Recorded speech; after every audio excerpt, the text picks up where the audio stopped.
Shalom, saudara-saudara yang dikasihi Tuhan Yesus Kristus, damai sejahtera Allah Bapa dan sukacita Roh Kudus menyertai kita semua. Kiranya kasih dan hikmat Tuhan Yesus Kristus menyertai dan menolong kita untuk melakukan tugas dan pekerjaan kita masing-masing di sepanjang hari ini. Nah, renungan buat kita hari ini, Kamis tanggal 11 Mei 2023, menurut Almanak HKBP adalah diambil dari kitab Perjanjian Lama, kitab Amsal pasal 24 ayat 1, berkata demikian, "Jangan iri kepada orang jahat, jangan ingin bergaul dengan mereka." Sekali lagi dibacakan, jangan iri kepada orang jahat, jangan ingin bergaul dengan mereka. Demikian firman Tuhan. Tema renungan, jangan iri kepada orang jahat. Saudara yang dikasihi Tuhan Yesus Kristus, ada pepatah orang Batak mengatakan, "Dang diau, dang diho, tumagunan di begu." Umpama ini menunjukkan bahwa orang Batak masih hidup dalam iri hati dan dendam. Kalau tidak bisa sama kita, daripada sama teman, lebih baik diberikan kepada hantu.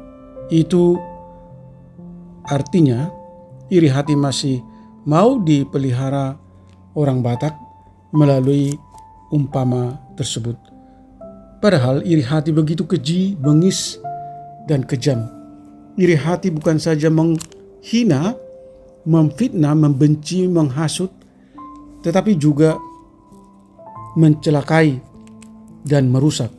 Iri hati bukan saja dialami oleh orang jahat, tetapi juga dialami orang baik.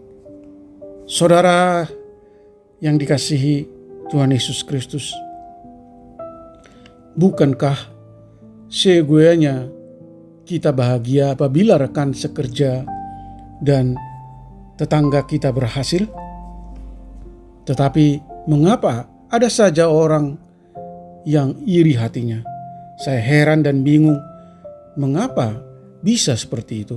Padahal firman Tuhan berkata hari ini, jangan iri kepada orang jahat, jangan bergaul dengan mereka. Raja Salomo menasihati dan mengingatkan kita supaya jangan iri kepada orang jahat dan tidak bergaul dengan mereka. Mengapa tidak boleh iri hati kepada orang jahat? Sebab orang jahat akan dilenyapkan Tuhan.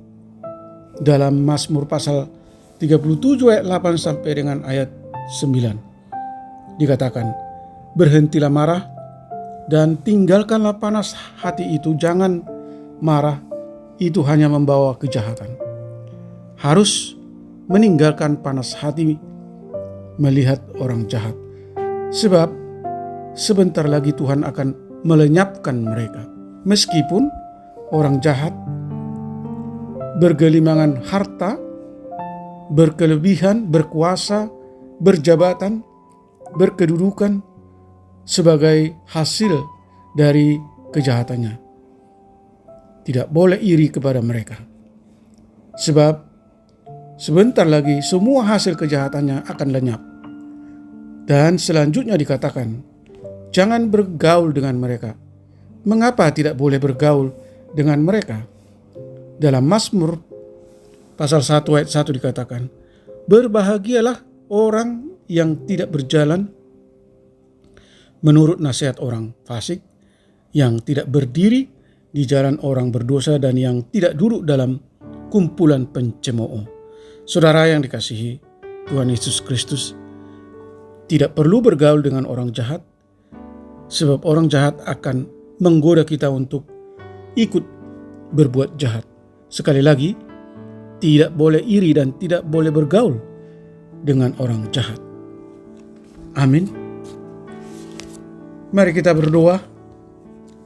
Tuhan Allah yang kami sembah di dalam Yesus Kristus, beri kami senantiasa hikmat dan pengetahuan untuk mengenal dan melakukan kehendak Allah dengan sungguh-sungguh, menghidupi hidup ini dengan benar dan menjauhi segala bentuk kejahatan yang tidak Tuhan sukai. Bimbing kami Tuhan agar kami tetap tegar berjalan di jalan kebenaran Tuhan, tidak marah atau tidak tergoda dengan perbuatan-perbuatan orang jahat, atau tidak iri hati melihat kesuksesan, kemakmuran dan kekayaan mereka. Kiranya Roh Kudus-Mu menolong kami untuk kami hidup benar, hidup kudus, dan tetap setia mentaati firman-Mu, setia kepada Allah.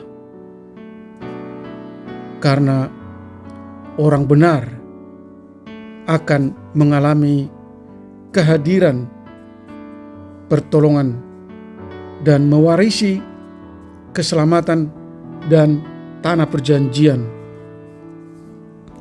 Sedangkan orang fasik akan kehilangan segala sesuatu yang diperolehnya di dunia ini. Berkati kami anak-anak Tuhan dan semua para pendengar renungan pagi ini, dimanapun mereka berada. Jauhkan kami dari segala mara bahaya.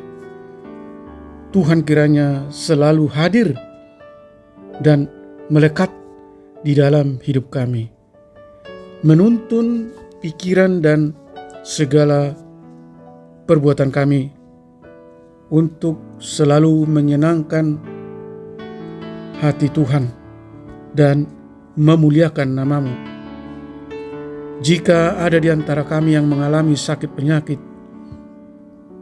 yang dirawat di rumah atau di rumah sakit, kiranya kasih Tuhan menyembuhkan mereka, menopang mereka yang lemah dan mengalami berbagai pergumulan, dan menghibur mereka yang berduka. Terima kasih Tuhan, hamba berdoa dan mengucap syukur hanya di dalam nama anak-Mu Yesus Kristus. Amin. Shalom. Selamat beraktivitas, tetap sehat. Tuhan Yesus memberkati.